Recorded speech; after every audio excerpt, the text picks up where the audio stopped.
بسم اللہ الرحمن الرحیم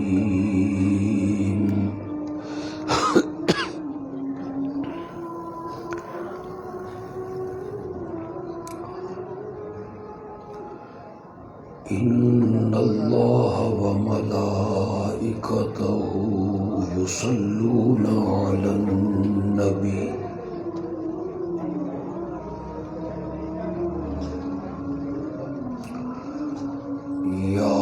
أيها الذين آمنوا صلوا عليه وسلموا تسليما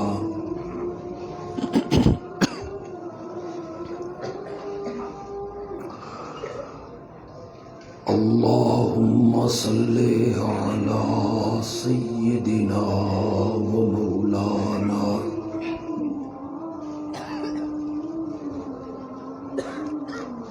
محمد النبي الأمي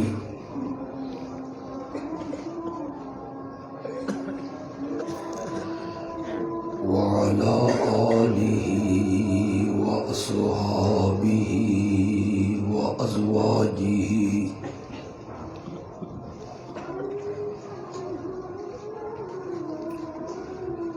وأزواجه وأهل بيته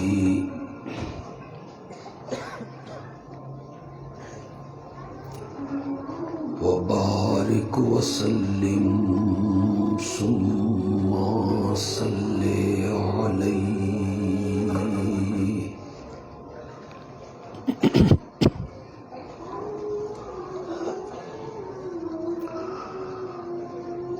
فیصل آباد میں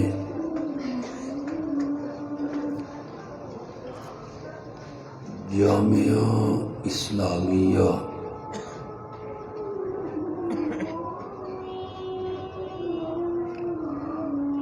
ہمارے جماعتی مدارس میں سے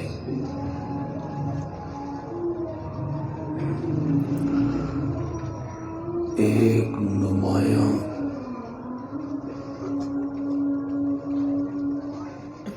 اور معروف ادارہ ہے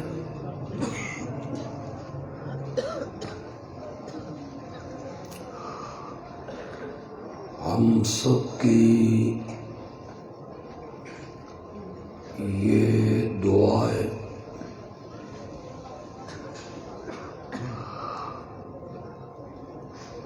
کہ اللہ اس ادارے کو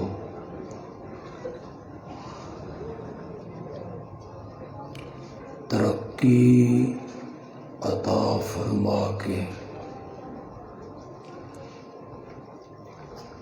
بام عروج تک پہنچا دے۔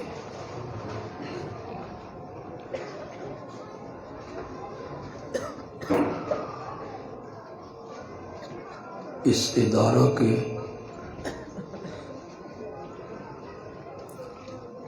مدیر اور دوسرے منتظمین کو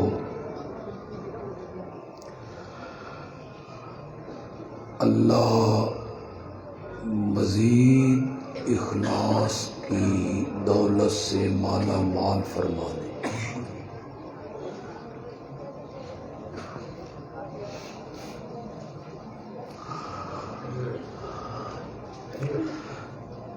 جس ماحول میں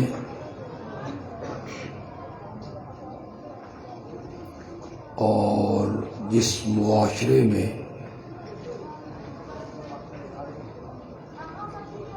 اور جس علاقے میں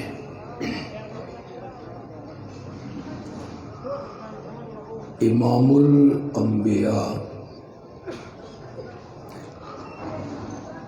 حضرت سیدنا محمد الرسول اللہ صلی اللہ علیہ وسلم تشریف لائے،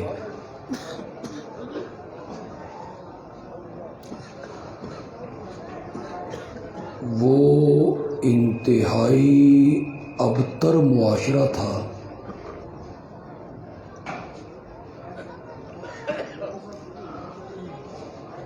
ہر قسم کی بدی، ہر قسم کی برائی اور ہر قسم کا گناہ اس معاشرے میں موجود تھا۔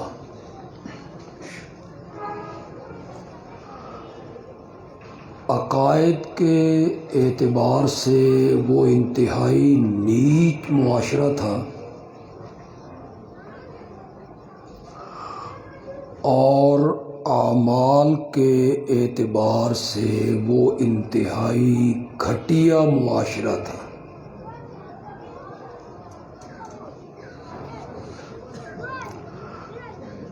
عقائد کے معاملے میں میں اس معاشرے کا تعارف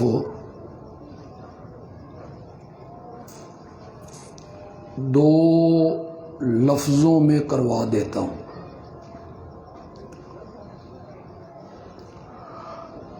عقائد کے لحاظ سے وہ اتنے نیچ لوگ تھے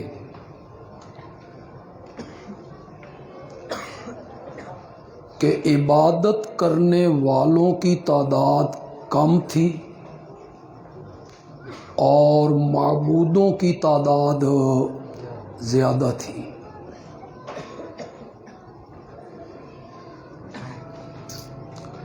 360 بت انہوں نے بیت اللہ میں رکھے ہوئے ہیں،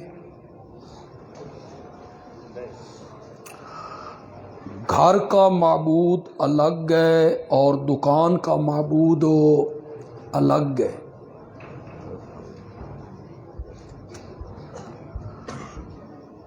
حتیٰ کہ برادریوں کے معبود الگ الگ ہیں۔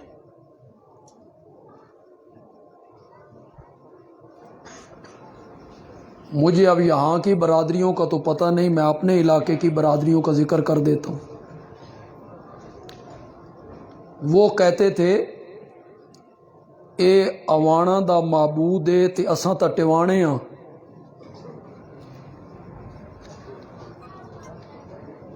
ہم اس قوم کے معبود کی پوجا کیوں کریں؟ ہمارا معبود الگ ہونا چاہیے۔ عقائد کے معاملے میں اتنے نیچ لوگ ہیں کہ سفر پہ جا رہے ہیں، راستے میں خیال آیا کہ معبود تو گھر بھول آئیں، راستے میں عبادت کرنا پڑی تو عبادت کس کی کریں گے؟ کچھ لوگوں نے کہا واپس چلیں، معبود اٹھا کے لائیں۔ کچھ نے کہا نہیں، اس طرح وقت ضائع ہوگا، یہ جو ہمارے پاس ستو ہے نا، اس ستو کو گوندھ کے معبود بنا لیتے۔ انہیں ستو کو گوندا، اس کے کوئی نین نقشے، خد و خال، ٹانگیں، ہاتھ، ناک بنائے، اس کے سامنے ہاتھ جوڑے، بھائی بابا ساڈا بھی خیال کریں۔ تھوڑی دیر کے بعد جو بھوک نے ستایا تو معبود کو ہی گھول کے پی گئے۔ عقائد کے معاملے میں اتنے نیچ لوگ تھے وہ،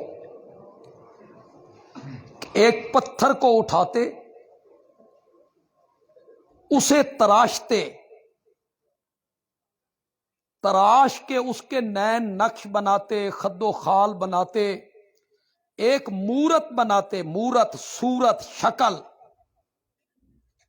اور جب وہ مورت بنا لیتے، شکل بنا لیتے، تو پھر اس کے سامنے عاجزیاں کرتے، اس کی نظر و نیاز دیتے، اس کو پکارتے، اس کے سامنے سجدہ ریز ہوتے تھے۔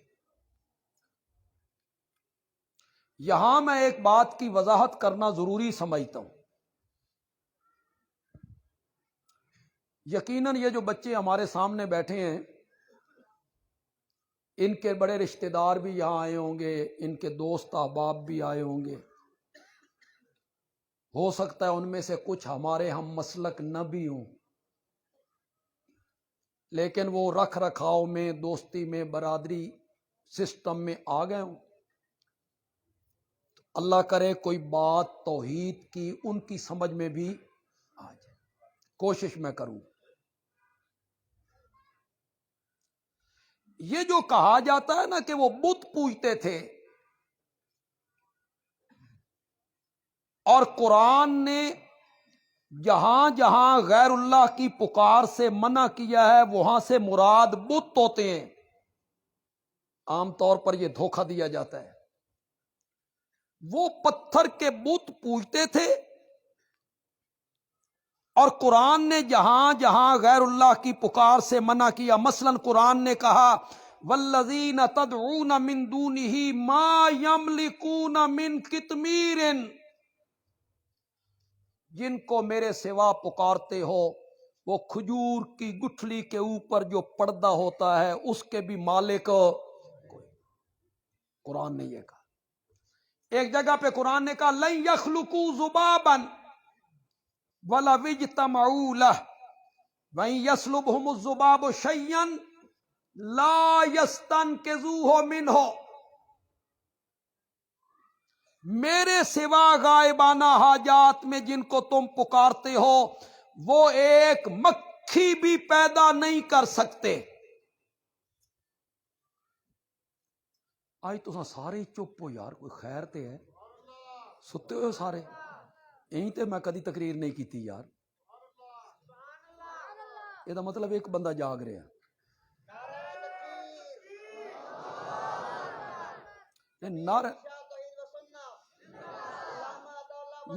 نہ میں نعروں کا شوقین ہوں، نعرے نہیں، بس تھوڑا جہا آواز آوے، نہیں تو اینج کرو، من سمجھ آوے تو پلے کوئی گل پہ رہی، میں بھی مطمئن ہوں۔ ایک مکھی نہیں بنا سکتے، مولا بڑی ہو گئی، غیر اللہ کے پجاریوں کے لیے بڑی بات ہے کہ وہ ایک مکھی بنانے پر بھی قادر نہیں۔ اللہ نے فرمایا ابھی کہاں، ابھی تو میں نے بات آگے بڑھانی ہے۔ مکھی کا بنانا تو درکنار، مکھی بنانی پڑے گی، اس کا وجود بنانا پڑے گا، مکھی بنانا پڑے گی، اس کے کان بنانے پڑیں گے، پھر قوت سماعت دینی پڑے گی، آنکھیں بنانی پڑیں گی، قوت بصارت دینی پڑے گی، دل فٹ کرنا پڑے گا، جگر بنانا پڑے گا، معدہ بنانا پڑے گا۔ خدا گواہ ہے جتنے جوڑ اللہ ہاتھی میں فٹ کرتا ہے اتنے ہی جوڑ اللہ چیونٹی میں بھی فٹ کرتا ہے۔ مکھی کا بنانا تو بڑی دور کی بات ہے، اسے بنانا پڑے گا تو پھر اس میں روح پھونکنی پڑے گی۔ قرآن نے کہا وَإِن يَسْلُبْهُمُ الذُّبَابُ شَيْئًا لَا يَسْتَنْقِذُوهُ مِنْهُ، اگر مکھی ان کے معبودوں سے کوئی چیز ان کے سامنے سے اٹھا کر لے جائے تو وہ مکھی سے اپنی چیز واپس نہیں لے سکتے۔ بولو نا،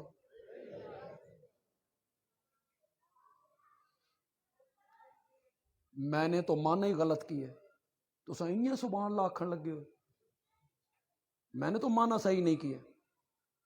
یسلب کا مانا لینا ہوتا ہے، یسلب کس کو کہتے ہیں؟ لینا، سلب کرنا، چھین لینا، چھین لینا۔ وَإِن يَسْلُبْهُمُ الذُّبَابُ شَيْئًا، اگر مکھی ان کے معبودوں سے کوئی چیز چھین کے لے جائے لا یستنقذوہ منہ، وہ مکھی سے اپنا نقصان واپس نہیں لے سکتے۔ یہ چھیننا کیا ہے؟ ذرا مجھے رومال دیں جی۔ یہ رومال ہے نا، یہ ہمارے عزیز طالب علم بیٹھے، یہ لینا چاہتے ہیں، لینا،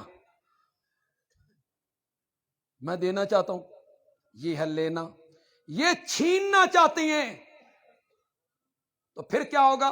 میں ادھر سے پکڑ لوں گا، وہ ادھر سے پکڑ لیں گے، وہ اپنی طرف زور لگائے گا، میں اپنی طرف زور لگاؤں گا، دونوں نے زور لگایا، میرے ہاتھوں کی گرفت ڈھیلی ہو گئی، یہ طاقتور تھے، چھین کے لے گئے۔ جو چھین لیتا ہے وہ طاقتور ہوتا ہے، اور جس سے چھینی جائے، اور زور سے بولو یار، وہ کمزور ہوتا ہے۔ اللہ نے کہا تیرے مشکل کشا ایڈے کمزور نہیں، مکھیاں بھی انہاں کول شیاں کھس کے لے جانیاں نہیں۔ وَإِن يَسْلُبْهُمُ الذُّبَابُ شَيْئًا لا يستنقذوه منه ضعف الطالب۔ ضعفا کہو نا یار، ضعفا، ضعفا کا معنی ہوتا ہے طاقتور، ضعفا کا معنی ہوتا ہے قوت والا۔ ضعیف کسے کہتے ہو؟ ضعفا، مانگنے والا بھی کمزور، جس سے مانگا جا رہا ہے وہ بھی کیا ہے؟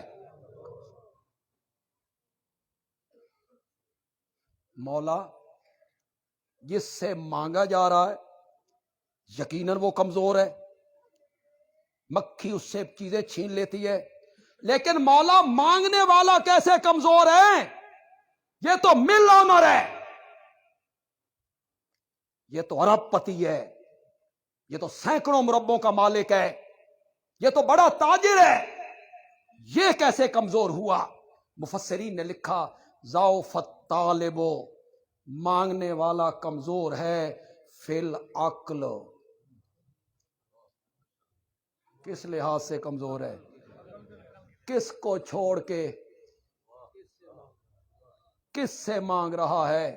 یہ عقل کے حساب سے کمزور ہے، اور جس سے مانگا جا رہا ہے وہ کمزور ہے فی القدرت، اس کو اختیار حاصل نہیں۔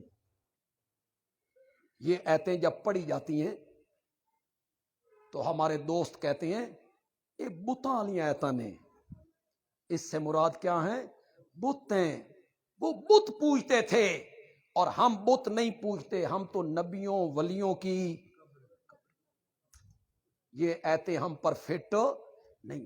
یہ اشاعت و توحید والے زیادتی کرتے ہیں، بتاں والی ایتاں ساڈے تے ٹھوکن لگے ہوئے، یہ لوگ تقریروں میں کہتے ہیں، تحریروں میں بھی لکھا، لوگوں نے کتابیں لکھی اس بات پر۔ کچھ تو لوگ ایسے ہیں جو کہتے ہیں من دون اللہ سے مراد ہوتے ہی بت ہیں، من دون اللہ سے مراد انبیاء اولیاء نہیں ہوتے، ہوتے ہی بت ہیں۔ ضد کا تو علاج کوئی نہیں، ضدی بندے نے تو ماننا نہیں۔ جتنے لوگ بیٹھے ہو ذرا دل والا برتن سیدھا رکھو، میں قرآن کی آیت پڑھ دیتا ہوں، اس کے بعد چونکہ چنانچہ اگرچہ مگرچہ کرنے کی گنجائش کوئی نہیں، کوئی نہیں۔ سورت مائدہ ہے، سورت مائدہ کا آخری رکوع ہے، جائیے جا کے گھروں میں ترجمہ دیکھیں، کسی دیوبندی عالم کا ترجمہ ہے تو بریلوی عالم کا ترجمہ ہے تو اہل حدیث عالم کا ترجمہ ہے تو شیعہ عالم کا ترجمہ ہے، تو کھلی اجازت ہے آپ کو، جس عالم کا ترجمہ آپ کے گھر میں ہے اٹھائیے پڑھیے۔ میں کہتا ہوں ترجمے پڑھنے کی ضرورت ہی نہیں، میں ابھی حل کرتا ہوں۔ وَإِذْ قَالَ اللَّهُ يَا عِيسَى ابْنَ مَرْيَمَ، اور جب اللہ قیامت کے دن کہیں گے اے عیسیٰ بیٹے مریم کے انت قلت للناس، کیا آپ لوگوں سے کہہ کے آئے تھے؟ کیا آپ نے لوگوں کو یہ تلقین کی تھی اتخذونی، کہ بنا لو مجھے و امی اور میری ماں کو الہین، دو معبود من دون اللہ؟ کس کا ذکر ہو رہا ہے؟ وہ کئی چپ کر گیا ہو یار، کس کا ذکر ہو رہا ہے پیچھے؟ بولو نا، حضرت عیسیٰ کا، بولتے کیوں نہیں ہو؟ کس کا ذکر ہو رہا ہے؟ مائی مریم کا، آگے من دون اللہ ہے۔ یہ بت ہیں، ممبر رسول پہ بیٹھ کے کہہ دیتے ہو جہاں من دون اللہ آتا ہے وہاں سے بت مراد ہوتے ہیں۔ ہمارے پاس تو سودا جو ہے نا، یہ پرچون دا سا کاروبار کیتا ہی کدی نہیں، ساڈا تے تھوک دا کاروبار ہے۔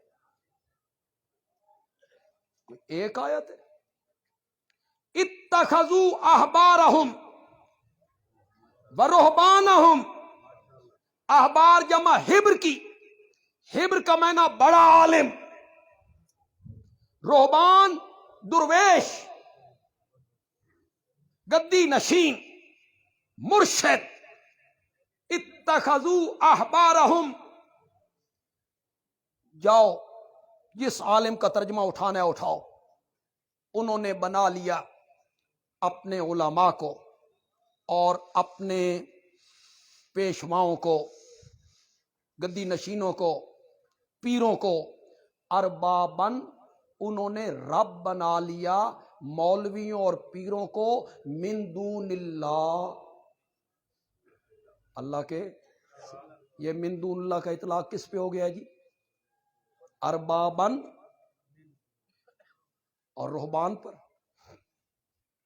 ایک آیت ہے قرآن پاک کی، کیوں لوگوں کو خراب کرتے رہتے ہو کہ وہ بت پوجتے تھے، وہ بتوں کے پجاری تھے؟ قرآن نے بتوں کی پکار سے منع کیا ہے۔ جہاں جہاں قرآن ذکر کرتا ہے وہاں سے مراد بت ہوتے ہیں۔ یہاں جتنے پڑھے لکھے لوگ بیٹھے ہو، جتنے تعلیم یافتہ لوگ بیٹھے ہو، سکول کالج یونیورسٹیوں کے پڑھے ہوئے، کوئی ٹیچر پروفیسر وکیل، خدا کے لیے بندیالوی ہاتھ جوڑ کے تم سے کہنا چاہتا ہے، خدا کے لیے جواب دیجئے، اللہ کو حاضر ناظر کر کے جواب دیجئے۔ میرے پیارے پیغمبر اس دنیا میں آئے، تشریف لائے، یہ سمجھانے کے لیے لوگوں بت نہ پوجے کرو، نبیاں ولیاں دیاں قبراں پوج لیاں کرو۔ یہ سبق دیا تھا میرے نبی نے کہ بت نہیں پوجنے چاہیے، وہ مالک نہیں ہے۔ ہاں، انبیاء اولیاء کی پکار کر لیا کرو، وہ تمہاری جھولیاں بھر دیں گے۔ یہی میرے نبی نے سمجھایا تھا، یہی میرے نبی کی دعوت تھی۔ بات طویل ہو جائے گی، میں اپنے موضوع سے ہٹ جاؤں گا، لیکن آخر میں ایک ایسی بات کہنا چاہتا ہوں، مقصد صرف یہ ہے کہ اگر کوئی میرا بھائی بھٹکا ہوا ہے، اللہ اسے ہدایت دے دے، اللہ اس کو سمجھ دے۔ حدیث کی کوئی سی کتاب اٹھائیے، بخاری، مسلم، ترمذی، ابن ماجہ، نسائی، مشکات، موطا امام مالک، کوئی سی کتاب حدیث کی اٹھائیے، پڑھیے۔ میرے آقا نے اپنے انتقال سے کچھ دن پہلے کیا فرمایا تھا؟ میرے آقا نے کہا، لعن اللہ الیہود والنصارى، لعنت اللہ علی الیہود والنصارى۔ کرو مانا، لعنت اللہ علی الیہود والنصارى کا کرو مانا، اللہ کی لعنت ہو یہودیوں پر اور عیسائیوں پر۔ کیوں یا رسول اللہ؟ کیوں آپ لعنت فرما رہے ہیں یہودیوں پر اور عیسائیوں پر؟ میرے آقا نے فرمایا، اتخذوا، انہوں نے بنا لیا قبور انبیاء۔ اس دا معنی تے کرو یار، نہیں تو میں تقریر چھوڑ کے نس جانا چاہیے یار، اس کا معنی تو کریں یار، مجھے ہی پتہ چلے کہ آپ میرے ساتھ چل رہے ہیں۔ قبور انبیاء، زور سے بولو، زور سے بولو، انہوں نے بنا لیا قبور انبیاء، قبور انبیائہم، اپنے اپنے نبیوں کی قبروں کو مساجدہ،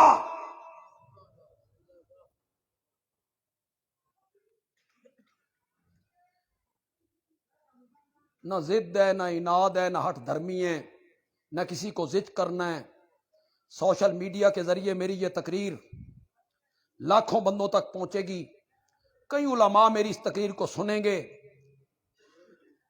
بندیالوی کہنا چاہتا ہے، تیرا عالم کہتا ہے، تیرا خطیب کہتا ہے وہ بت پوجتے تھے، قرآن نے بتوں کی پوجا سے منع کیا ہے، اور آمنہ کا لال کہتا ہے وہ نبیوں کی قبریں پوجا کرتے تھے۔ فیصلہ میں تجھ پہ چھوڑ دیتا ہوں، اپنے خطیب کی مان لے یا آمنہ کے لال کی مان لے، تجھ پر فیصلہ ہے میرا۔ اپنے خطیب دی مننی آئی کہ وہ بت پوجتے تھے، بتوں کی پوجا سے قرآن نے منع کیا ہے صرف، یا نبی پاک کی ماننی ہے؟ میرا آقا کہتا ہے انہوں نے اپنے نبیوں کی قبروں کو کیا بنا لیا تھا؟ یہ جو اتخذو کا لفظ ہے، بنا لیا، بنا لیا، اس کا ایک معنی اور بھی ہو سکتا ہے، انہوں نے بنا لیا اپنے نبیوں کی قبروں کو مسجدیں۔ قبروں کو کیا بنا لیا؟ مسجدیں۔ کیا معنی؟ جو کام مسجد میں کرنے تھے وہ کام انہوں نے کہاں کرنے شروع کر دیے؟ ایک معنی یہ بھی، پختہ بنانا تھا کس کو؟ مسجد کو۔ بنایا کس کو؟ غلاف چڑھانا تھا کس پر؟ کعبے پر۔ چادریں چڑھائیں کہاں؟ خشبو لگانی تھی کہاں؟ روشن کرنا تھا۔ کمکمے اور دیے جلائے کہاں؟ کون سی تعظیم ہے جو اللہ کے گھر کے لیے وقف تھی اور تم نے قبروں پہ خرچ نہ کی ہو؟ اس کے باوجود سب خیریت ہے،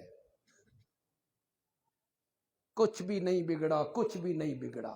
ہر مسجد کی تعظیم خرچ کی گئی کس پر؟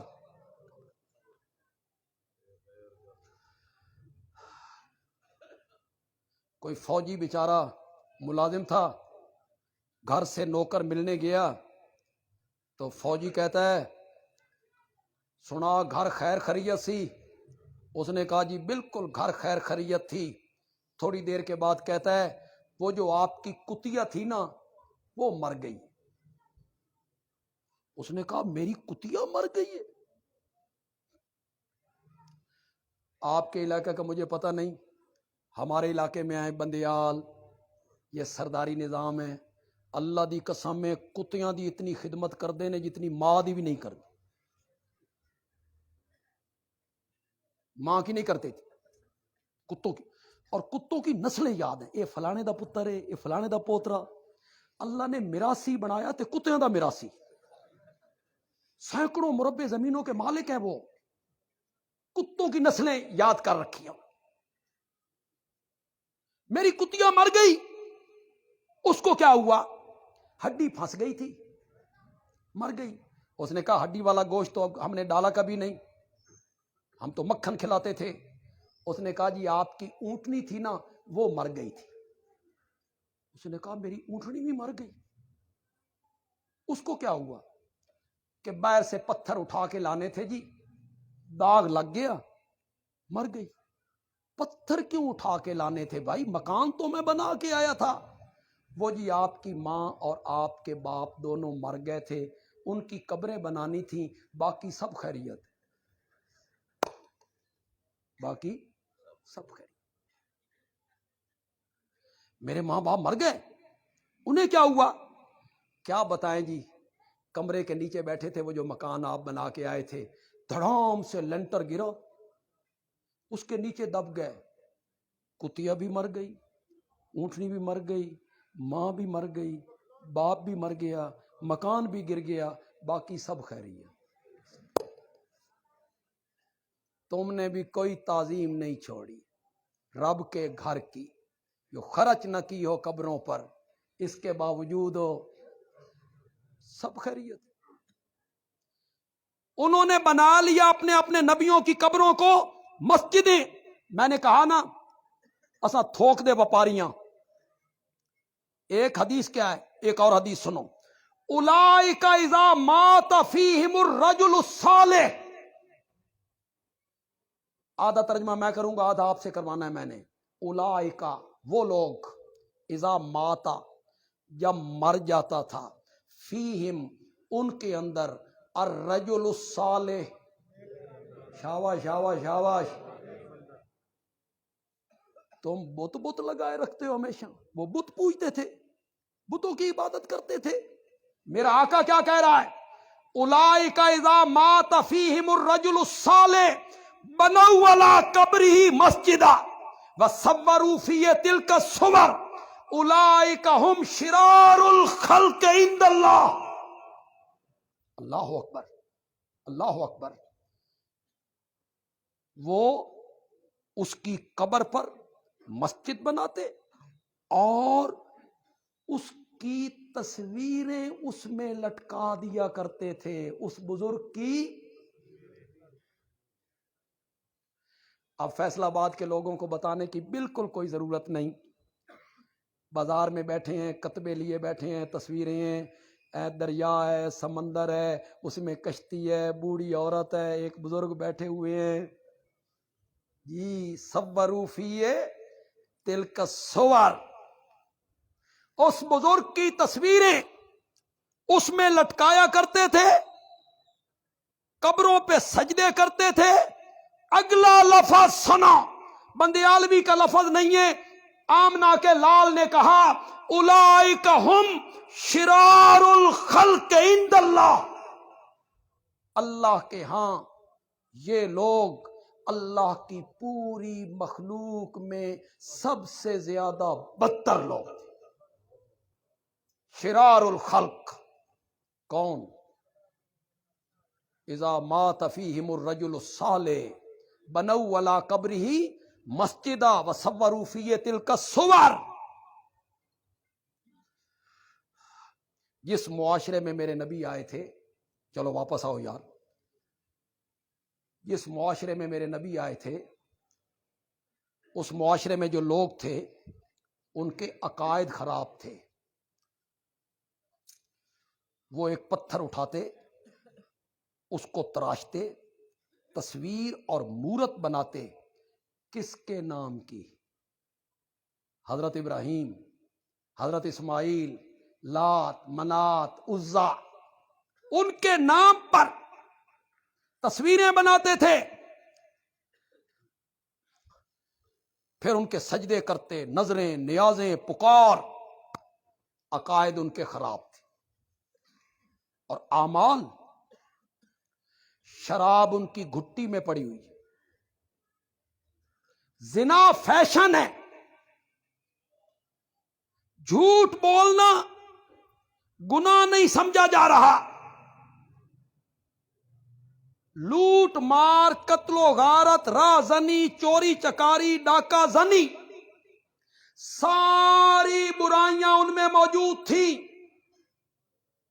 شرک ان میں، کفر ان میں، الہاد ان میں، زناکاری ان میں، شراب نوشی ان میں، سود خوری ان میں، ڈاکہ زنی ان میں، لوٹ مار ان میں، لڑکیوں کو زندہ قبروں میں گاڑنا ان میں، یہ ساری برائیاں اس معاشرے میں موجود تھیں۔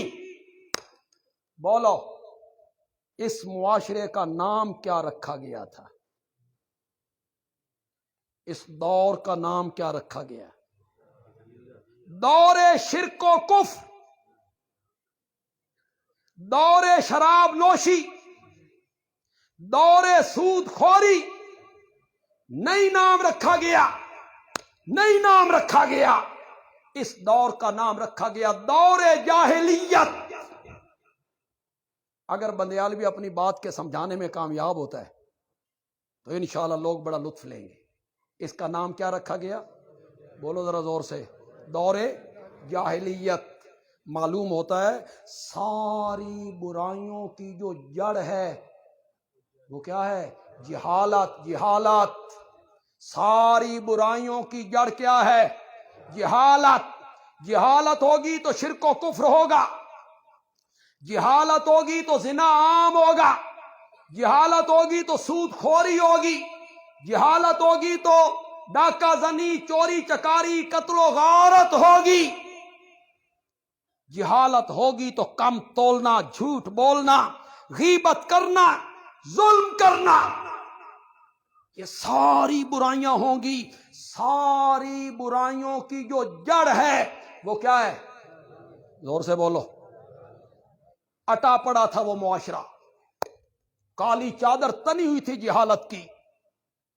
میرے رب نے فیصلہ کیا اس چادر کو ہٹایا جائے، اس جہالت کا دور ختم کیا جائے، تو رب نے میرے آقا کے سر پر نبوت کا تاج پہنایا، اور تاج پہنانے کے بعد وحی کے پہلے لفظ آئے اقرا۔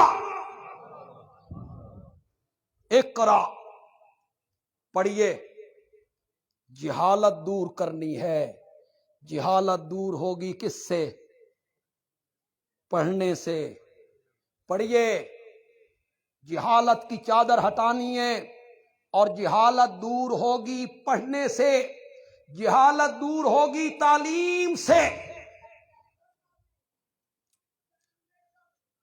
مگر جس تعلیم سے دنیا کی پہچان ہوتی ہو، اس تعلیم سے جہالت دور نہیں ہوگی، نہیں ہوگی، نہیں ہوگی۔ جہالت دور ہوگی اس تعلیم سے جس کے پڑھنے سے رب کی پہچان ہوتی ہو۔ اسی لیے کہا اقرا بسم ربک، اقرا بسم ربک۔ وہ تعلیم ہے قرآن و سنت کی تعلیم، جس کے پڑھنے سے جہالت کیا ہوگی؟ دور ہوگی۔ جس سے دنیا کی پہچان ہوتی ہو۔ الف سے انار، الف سے اللہ بھی ہو سکتا تھا، بے سے بکری، میم سے میز، کاف سے کرسی۔ یہ بلی ہے، یہ کتا ہے، یہ طوطا ہے۔ اس تعلیم سے جہالت دور نہیں ہوگی، بڑھے گی۔ اس تعلیم سے جہالت بڑھے گی۔ معاف کیجئے گا، یہ جو شہروں میں کلاب آباد ہیں، شام کے ٹائم جو کلاب آباد ہوتے ہیں اور ان کلبوں میں جو کچھ ہوتا ہے، وہاں کون لوگ ہوتے ہیں؟ جاہل لوگ۔ ان کلبوں میں جاہل لوگ ہوتے ہیں۔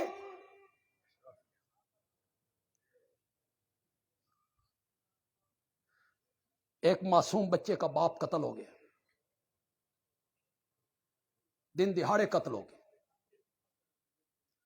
کیس عدالت میں چلا، قاتل پارٹی طاقتور ہے، یہ بچہ، اس کے دوسرے رشتہ دار کمزور ہیں۔ جج صاحب رشوت لے کر قاتل کو چھوڑ دیتا ہے۔ اس تعلیم نے جہالت کو کم کیا یا بڑھایا؟ ظلم کم کیا یا بڑھایا؟ آپ تو فیصلہ آباد میں بیٹھے،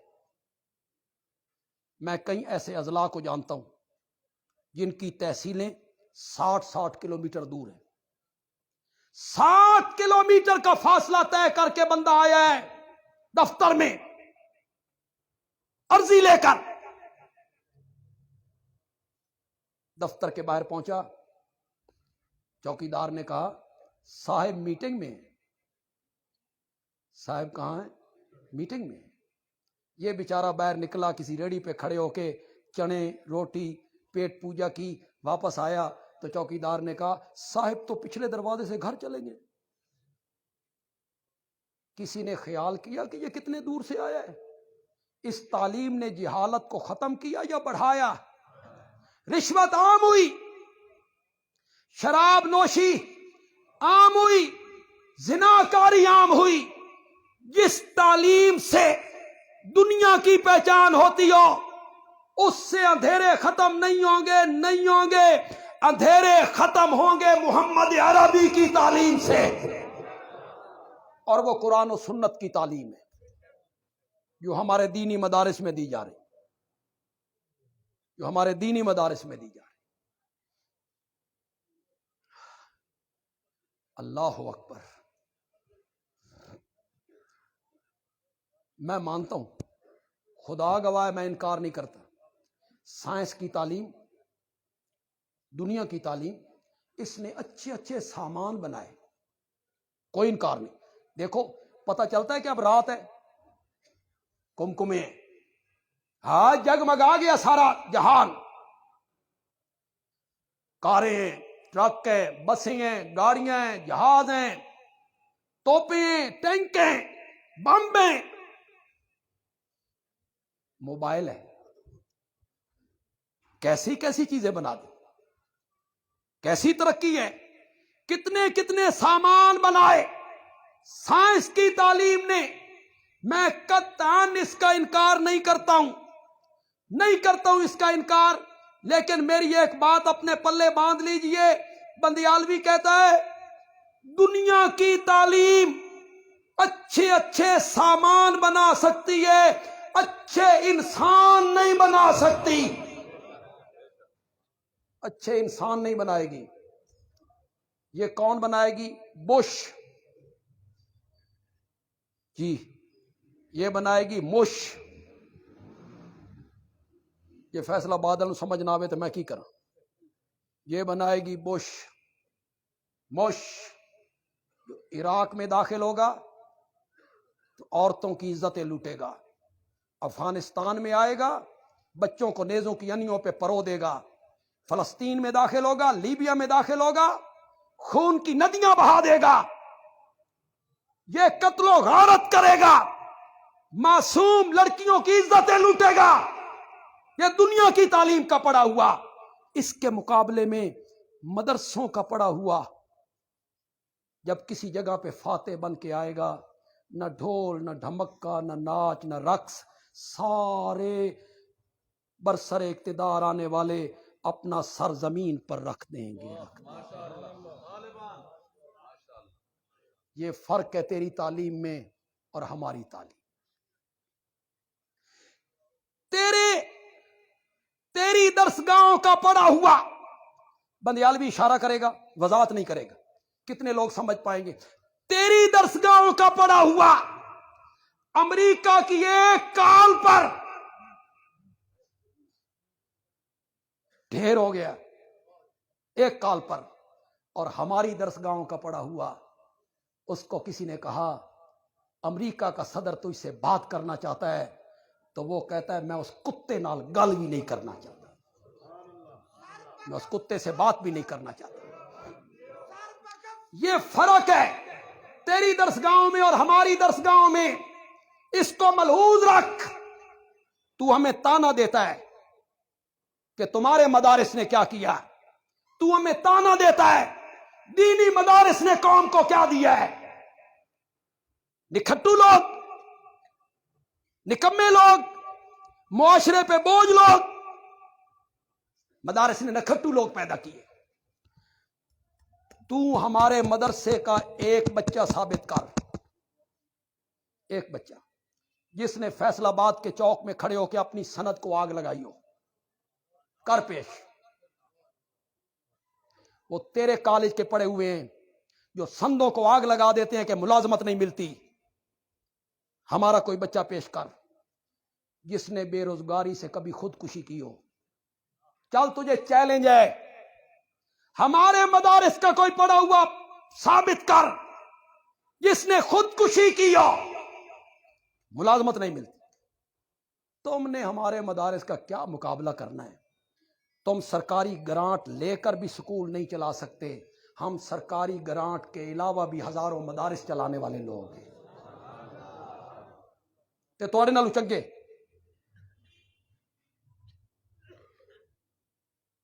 مجھے یہاں ہمارے بچے پڑھتے ہیں، اس سکول کی فیس ہے 5,000 روپے. بچے پانی بوتلوں میں بھر کے خود لے جاتے ہیں. اے تیرے سکول نے وہاں پانی پینے کا پانی نہیں، ایئر کولر نہیں، پنکھا نہیں. ہمارے پاس آ، ہم تجھے دکھائیں. کمروں میں قالین بچھے ہوئے ہیں، پنکھے لگے ہوئے ہیں، جنریٹر کا انتظام ہے. تے خدا دی قسم ہے جی روٹی ہے کھاندے نے تواڈے نصیب وچ بھی کدی نہیں ہوئی.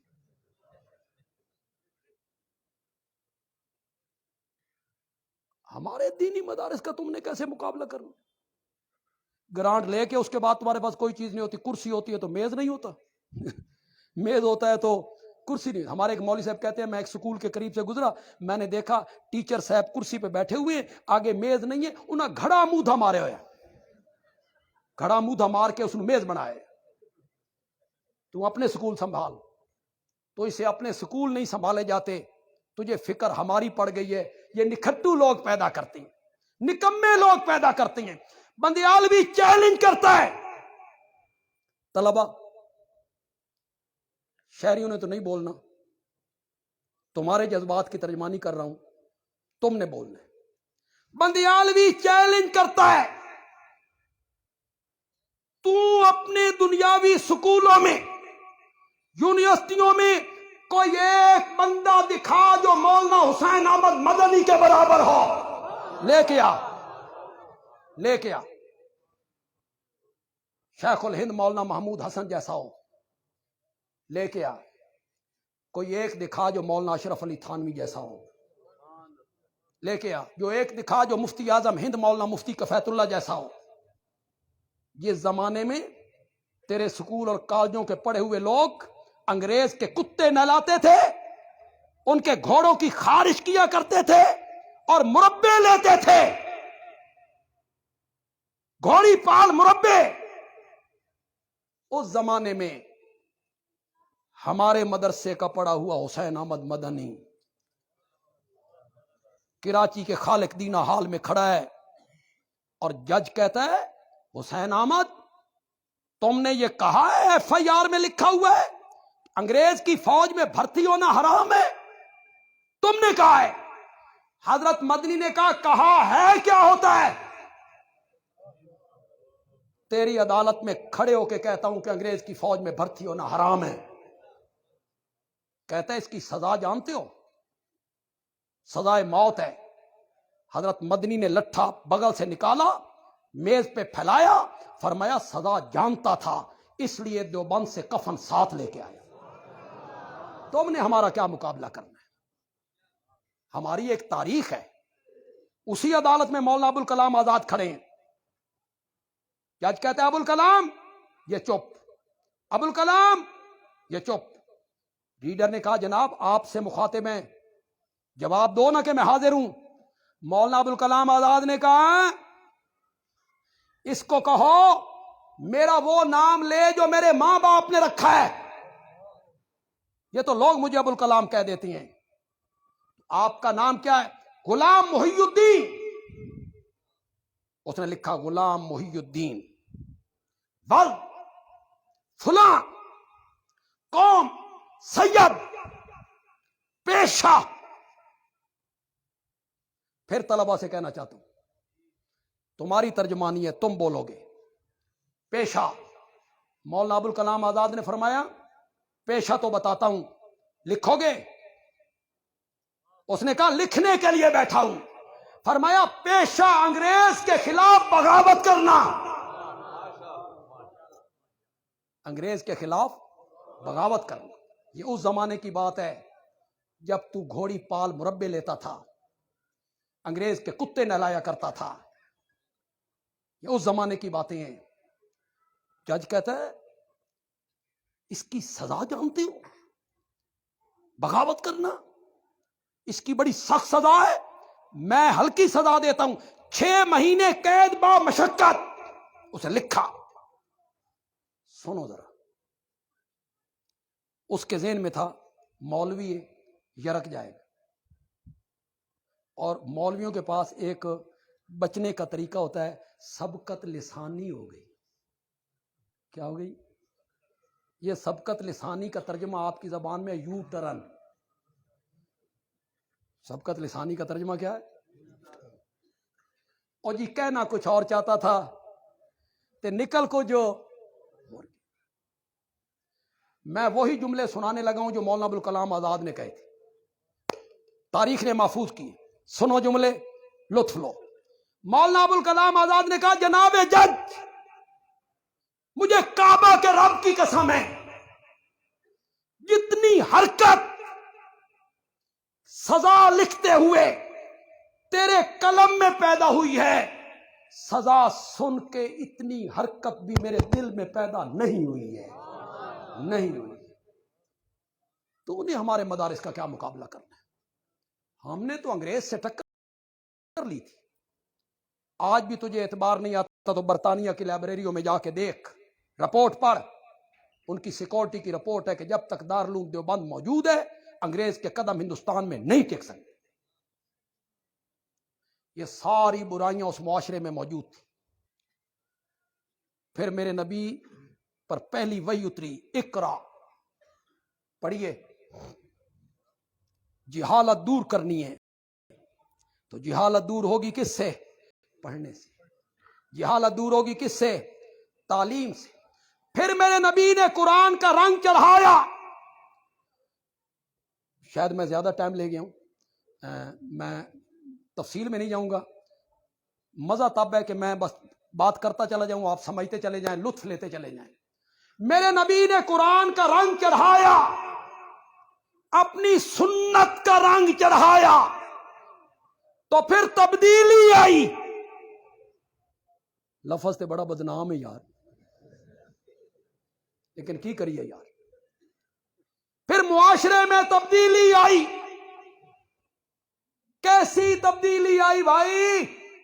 جس دور کا نام دور جاہلیت تھا، میرے نبی نے جب رنگ چڑھایا تو فرمایا خیر القرون کرنی، سارے زمانوں میں سے بہترین زمانہ میرا زمانہ ہے. کبھی یہ زمانہ کیا کہلاتا تھا؟ دور جاہلیت. اور آج یہ زمانہ کیا ہو گیا؟ خیر القرون کرنی. وہ لوگ جو بتوں کے پجاری تھے، یار کبھی کبھی بات کی جائے چھپا کے تو میں لوگوں کے چہرے پڑھتا ہوں کہ میں اس بات کو کھولوں گا تو لوگ اس سے پہلے سمجھ جائیں کہ بندیالوی کہنا کیا چاہتا ہے. وعدہ کرتے ہو؟ آج ناراض لگتے ہو یار، بولو کرتے ہو وعدہ؟ وہ لوگ جو بتوں کے پجاری تھے، بتوں کے سامنے ہاتھ باندھتے، ان کو چومتے تھے، چومتے. میرے نبی نے قرآن کا رنگ چڑھایا تو انہی میں سے ایک آدمی احرام باندھنے کے بعد ذہن میں آیا یہ نئے کلمہ پڑھنے والے لوگ ہیں، یہ کہیں گے سن بتاں دے چومن تو منع کر دینے، آپ پتھر چومن لگے ہوئے نے. تو وہ چند قدم پیچھے ہٹا، ہٹ کے حجر اسود کو کہتا ہے انی عالم انک حجر لا تنفع ولا تضر. میں اچھی طرح جانتا ہوں تو ایک بے جان پتھر ہے، میرا نفع نقصان تیرے ہاتھ میں نہیں ہے. مجھے کعبہ کے رب کی قسم ہے، اگر میرے نبی نے تجھے نہ چوما ہوتا تو عمر تجھے کبھی نہ چومتا. میرے نبی نے تبدیلی لے آئے معاشرے میں. مشرک موحد ہو گئے. بولو یار، مشرک کیا ہو گئے؟ مشرک موحد ہو گئے. توحید، شرک کی جگہ توحید آ گئی. وہ جو زانی تھے، عزتیں لوٹ لیا کرتے تھے۔ حاتم طائی کی بیٹی کو اس کے بھائی کے گھر چھوڑنے جا رہے ہیں، وہ زیوروں سے لدی ہوئی ہے، راستے میں تنہائیاں آئیں، راتیں آئیں، یہ پہنچے تو بھائی نے کہا عدی نے تیرا نام تو قیدیوں کی لسٹ میں آ گیا تھا، تو یہاں کہاں؟ اس نے کہا محمد نے رحم کر دیا صلی اللہ۔ تو ان کے دربار میں گئی تھی؟ ہاں بھیا ان کے دربار میں گئی تھی، ان کو دیکھا ہے۔ عدی کہتا ہے کیف وجدت محمدن و صحابہ، پھر تو نے محمد کے یاروں کو کیسا پایا، کیسے لوگ تھے؟ کہتی ہے بھائی تجھے کیا بتاؤں، بس اتنی بات سن، میری عزت میری عصمت تیرے گھر میں اتنی محفوظ نہیں جتنی محمد کے گھر میں محفوظ تھی۔ انقلاب آ گیا، انقلاب آ گیا، کافروں کی عورتوں کی عزتوں کے محافظ بن گئے، جو لڑکیوں کو زندہ قبروں میں گاڑتے تھے، لڑکی کی پیدائش برداشت نہیں کرتے تھے۔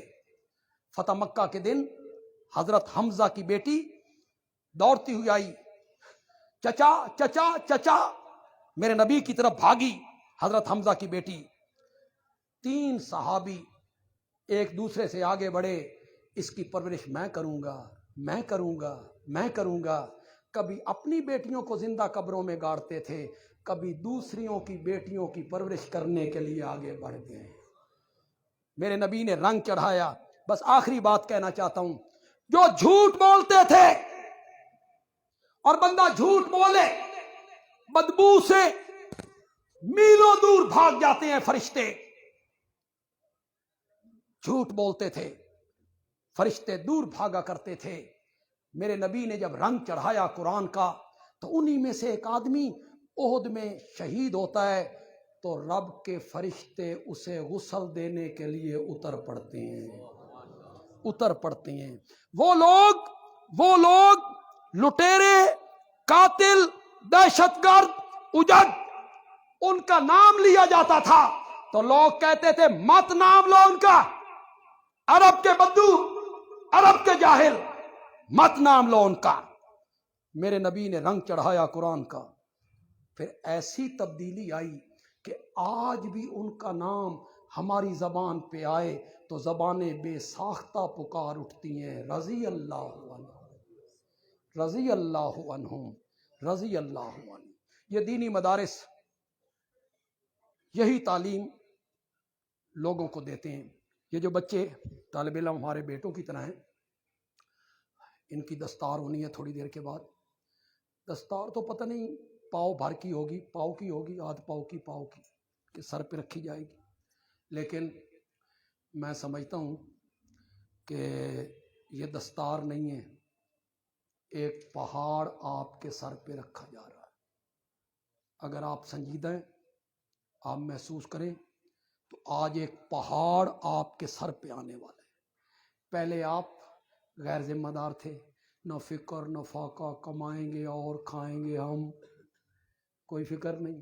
اب آپ عملی زندگی میں قدم رکھیں گے، اس دستار کی لاج رکھنی، اس دستار کی لاج رکھنی ہے، اور لاج یہ ہے جہاں بھی جانا ہے، خطیب بننا ہے، مدرس بننا ہے، مصنف بننا ہے، امام بننا ہے، جہاں بھی جانا ہے اللہ کا قرآن واضح طور پہ بیان کرنا ہے، اس میں مداہنت نہیں کرنی، حق کو نہیں چھپانا، توحید کو نہیں چھپانا۔